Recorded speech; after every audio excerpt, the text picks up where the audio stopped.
اب تو مدرسے والے سوچ رہے ہوں گے تو مولانا کہہ رہا زیادہ خرچ کرنا، تو مدرسے میں جو 100 دے رہے ہوں گے وہ بھی نہیں دیں گے بیچارے، وہ کہیں گے ہم کیوں زیادہ خرچ کریں۔ میں نے سب کا سب منع کیا ہے۔ آپ کے پاس صرف پوری دولت ہی 100 روپے ہے تو آپ ساری کی ساری 100 روپے نہیں دے سکتے ہیں۔ ابھی وہ بھی واقعات آئیں گے آپ کے سامنے، بتائیں گے۔ جب بتا رہے ہیں تو مکمل ہی بتا کر چھوڑیں گے، آپ کو بیچ میں پیاسا نہیں چھوڑیں گے۔ اب 100 روپے آپ کے پاس 100 ہی مدرسے کو دے دی، آپ کی پوری پونجی 100، اب کیا کرو گے؟ شام کو کھانا کہاں سے آئے گا بیوی بچوں کے لیے؟ اللہ دے گا۔ پھر تو وہی حساب ہو گیا صوفیوں کی طرح، اللہ دے گا۔ بیٹھ گئے ایک جگہ پہ، اللہ اللہ اللہ، شام کو کھانا کہاں سے؟ اللہ دے گا، اللہ اللہ اللہ۔ ایسے لوگوں کو تو میں نے کہا تھا حرام خور ہیں یہ لوگ۔ یہ جہاں ملے آپ کو ان کو الٹی چھری سے کاٹو، 1000 جوتے مارو اور ایک گنو۔ یہ قوم کے اوپر بوجھ بنے بیٹھے، بوجھ۔ ایسی لوگوں کے لیے تو ہم نے کہا تھا ہفتے میں ایک دن جمعے کا دن ہے جو سب سے مبارک دن، عید و بقرعید سے بھی زیادہ جس دن کی اہمیت، لیکن اللہ تعالیٰ نے اس پورے دن کو بھی عبادت کا دن نہیں بتایا ہے۔ کیا کہا؟ فَإِذَا قُضِيَتِ الصَّلَاةُ فَانتَشِرُوا فِي الْأَرْضِ، جب جمعے کی نماز پڑھ لی اور جمعے کی نماز مکمل ہو گئی تو اب مسجد میں کیوں بیٹھے ہو؟ ہٹو یہاں سے، نکلو یہاں سے، جاؤ کہاں؟ فَانتَشِرُوا فِي الْأَرْضِ، زمین کے اندر پھیل جاؤ۔ کیوں؟ وَابْتَغُوا مِن فَضْلِ اللَّهِ، اللہ نے جو رزق اتارا ہے، جو روزی اتاری ہے، اس کو تلاش کرو، اپنے بیوی بچوں کے لیے محنت کرو، مزدوری کرو اور ان کو کھلاؤ پلاؤ۔ یعنی لوگوں کے حرام ٹکڑوں پہ مت پلو، ان کے اوپر بوجھ مت بنو، بلکہ اپنی بیوی اور بچوں کے لیے کماؤ۔ اللہ کا حق ادا ہو گیا، اب مسجد میں مت بیٹھو، اب بندوں کا حق ادا کرنے کے لیے باہر نکلو اور محنت کرو، مزدوری کرو۔ اب یہ بیٹھا ہوا ہے، اللہ سجدے پہ سجدے ٹھونکتا جا رہا ہے، اللہ اللہ سبحان اللہ سبحان اللہ، تسبیح رٹ رہا ہے، مالائیں جپ رہا ہے۔ ادھر دوسرے لوگ پیدا ہو گئے، رام رام رام رام رام رام رام رام، ادھر ہرے رام کر رہے ہیں، ادھر اللہ اللہ اللہ اللہ کر رہے ہیں۔ بہت سے ملیں گے آپ کو، ٹرینوں میں بھی مل جائیں گے، ہرے رنگ کی چادر لے کر بھیک مانگتے ہوئے صوفی لوگ، اور کہیں گے کیا فلاں کے نام پہ دے دو، فلاں پہ چادر چڑھا، یہ کرے وہ، ان کو دو۔ اور شکلیں قسم خدا کی ایسی ہوتی ہے، ان کی شکلیں ان بھیک مانگنے والوں کی، صوفی، اگر ان کا چہرہ اگر دیکھ لو تو قسم خدا کی کھانا کھانے کو دل نہیں کرے گا آپ کا۔ منہ میں تمباکو بھری، مجمیر والے بابا، ایسے ان کے منہ سے جملے تک نہیں نکل پاتے صحیح سے، چہرے پہ ایسی آپ دیکھ کے دنگ رہ جائیں گے ان کے چہرے دیکھ کر۔ ابو الہیثم انصاری کے اس واقعے کو سامنے رکھیے۔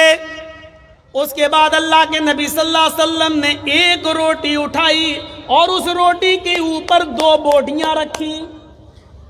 ایک روٹی اٹھائی، اب سنو، دیسی مرغا یا مٹن سامنے آ جائے تو بھوک دگنی، اپنے گھر پہ جتنا کھاتے ہو اس سے ڈبل کھانے والوں سنو۔ اس پوزیشن میں اللہ کے نبی نے صرف ایک روٹی اٹھائی، روٹی کا سائز اللہ کی قسم ہمیں نہیں معلوم کتنا ہے۔ بخاری کی حدیث میں صرف خبز کا لفظ آیا ہے، خبز النکرہ، ایک روٹی اٹھائی۔ روٹیاں چھوٹی بھی بنتی ہیں اور بڑی بھی بنتی ہیں۔ آپ لوگوں کے علاقے میں چھوٹی روٹی بنتی ہے، ہمارے ویسٹ یو پی کی طرف آ جاؤ، مغربی یو پی میں تو بڑے سائز کی روٹیاں بنائی جاتی ہیں۔ ہمیں سائز نہیں معلوم کہ وہ کتنی بڑی روٹی تھی، ہمیں نہیں معلوم، نہ حدیث کی کتابوں میں اس روٹی کا سائز ہے۔ چھوٹی بھی ہو سکتی ہے، بڑی بھی ہو سکتی ہے، لیکن نقرے کا لفظ یہ بتلا رہا ہے کہ ایک روٹی اللہ کے نبی نے اٹھائی اور اس روٹی کے اوپر گوشت کی 2 بوٹیاں رکھی اور کہا، اے ابو الہیثم، اس ایک روٹی کو جس پہ میں نے 2 بوٹیاں رکھی ہیں یہ لے جاؤ اور میری بیٹی فاطمہ کو دے آؤ۔ آج 15 دن ہو گئے ہیں، 2 ہفتہ ہو گیا ہے، میرے گھر میں چولہا نہیں جلا ہے، میری بیٹی فاطمہ کو کھانا نصیب نہیں ہوا ہے۔ ابو الہیثم، اللہ کے نبی جب یہ بات کہہ رہے تھے تو ان کی بیوی دروازے پہ کھڑی تھی، اشارے سے بلاتی ہے، اے ابو الہیثم اندر آؤ۔ انہوں نے ایک برتن تیار کر دیا اور اس برتن کے اندر گوشت بھر دیا اور کئی روٹیاں اس برتن میں رکھ دی، دوسرے برتن میں ایک ٹفن تیار کر دیا اور کہا ایک روٹی اور 2 بیٹی میں فاطمہ کا کیا ہوگا؟ لے کے جانا ہی ہے تو کچھ زیادہ لے جاؤ تاکہ وہ پیٹ بھر کے کھا لے، اور اس کے گھر میں جو ہو 1-2 لوگ تو وہ بھی پیٹ بھر کے کھا لیں۔ ابو الہیثم جب وہ برتن لے کے نکلے تو اللہ کے نبی نے دروازے سے ان کو طلب کر لیا، ادھر آؤ، میں نے تو 1 روٹی اور 2 بوٹی دی تھی، پورے برتن کو کھول کے دکھاؤ اس میں کیا ہے۔ کھول کے دیکھا تو اس میں سالن بھرا تھا، روٹیاں 1 نہیں کئی روٹیاں تھیں۔ تو اللہ کے نبی نے فرمایا اے ابو الہیثم تمہاری دوسری غلطی یہ ہے کہ تم میری بیٹی کی عادت خراب کرنے کے لیے، میری بیٹی کی عادت کو بگاڑنے کے لیے اتنا کھانا لے جا رہے ہو۔ اگر وہ آج پیٹ بھر کے کھانا کھا لے گی تو پھر وہ اللہ کو یاد نہیں کر سکے گی، اللہ کا ذکر نہیں کر سکے گی۔ کھانے کے لیے اتنی ضرورت ہے جتنے میں انسان زندہ رہے اور اپنے رب کا شکر ادا کرتا رہے۔ نہیں اے ابو الہیثم یہ غلطی مت کرو، جتنا میں نے دیا اتنا ہی لے کر جاؤ۔ پھر آپ نے وہ سارا کا سارا کھانا واپس لے لیا۔ اے ابو الہیثم اس علاقے کے بہت سے غریب لوگ آج بھی بھوکے سو رہے ہوں گے، میری بیٹی سے زیادہ ضرورت مند وہ لوگ ہیں، یہ روٹیاں ان میں پہنچا دو اور یہ سالن ان میں پہنچا دو۔ جب تم نے پورا بکرا ہی ذبح کر دیا تو اپنے گھر کے ساتھ ساتھ غریبوں کا بھی خیال رکھو اور ان کو بھی پہنچاؤ، اور میری بیٹی کو اتنا ہی دو جتنی اس کی ضرورت۔ اب کیسے لگ رہے ہیں؟ مجھے تو معلوم ہے تقریر میری بس جب تک ہو رہی ہے تب تک کے لیے آپ سوچنے پہ مجبور ہیں، لیکن کل آپ جہاں جائیں گے، آج ہی جن کے مہمانی میں آئے ہوں گے تو کل صبح اس کے ہاں بھر پیٹ ناشتہ ہی کر کے جائیں گے، بھوکے پیٹ نہیں جائیں گے۔ معلوم ہے وہ بھی بھوکا پیٹ نہیں جانے دے گا بیچارہ، کیونکہ کل اس کے علاقے میں بھی جلسہ ہونا ہے، ادھر آپ بھی تو جاؤ گے، ادھر وہ بھی تو، پھر ادھر آپ بھی جاؤ گے۔ ہوتا ہے، کھانے پینے سے میں منع نہیں کر رہا ہوں، کھلانے اور پلانے سے بھی منع نہیں کر رہا ہوں۔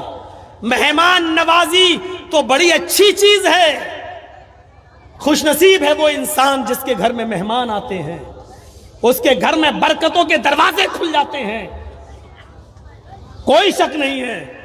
لیکن ہر چیز پہ فضول خرچی یہ غلط چیز ہے، چاہے وہ جائز کام ہو یا ناجائز کام۔ آئیے ایک اور واقعے کی طرف چلتے ہیں۔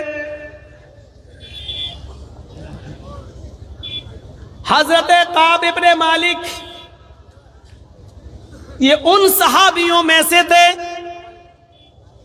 جو غزوہ تبوک میں شرکت نہیں کر سکے تھے، اور جنہوں نے اللہ کے نبی کو صحیح بات بتا دی تھی کہ ہم سستی کر گئے اور اپنی غلطی کی وجہ سے جنگ میں شرکت نہیں کر سکے، جس کے بعد اللہ کے نبی نے ان کا بائیکاٹ کر دیا تھا، لوگوں کو منع کر دیا تھا۔ سنیے جو بات ہم بتانے جا رہے ہیں وہ اب سنیے۔ اللہ کے نبی نے لوگوں کو کہہ دیا تھا کہ کوئی بھی آدمی کعب ابن مالک سے سلام نہ کرے۔ کعب ابن مالک کا فیصلہ اللہ رب العالمین کرے گا، اللہ کی طرف سے جب ان کی توبہ قبول ہو جائے گی اور اللہ تعالیٰ جب بتا دے گا کہ ان کی توبہ قبول کر لی گئی ہے تب ان سے کے لیے راستہ کھولا جائے گا، ابھی کوئی ان سے سلام کلام نہیں کرے گا۔ اب لوگ ان سے سلام نہیں کرتے تھے، یہی جب مسجد میں نماز پڑھنے آتے تو سلام کرتے۔ صحابہ کرام نے اللہ کے نبی سے پوچھا اے اللہ کے نبی ہم تو سلام نہیں کرتے کعب ابن مالک سے، لیکن کعب ابن مالک جب ہمیں ملتے تو وہ سلام کر لیتے، تو کیا میں ان کے سلام کا جواب بھی نہ دوں؟ تو اللہ کے نبی نے فرمایا تم ان سے سلام نہ کرو، لیکن اگر وہ سلام کر لیں تو اس کا جواب دے دو۔ 8-10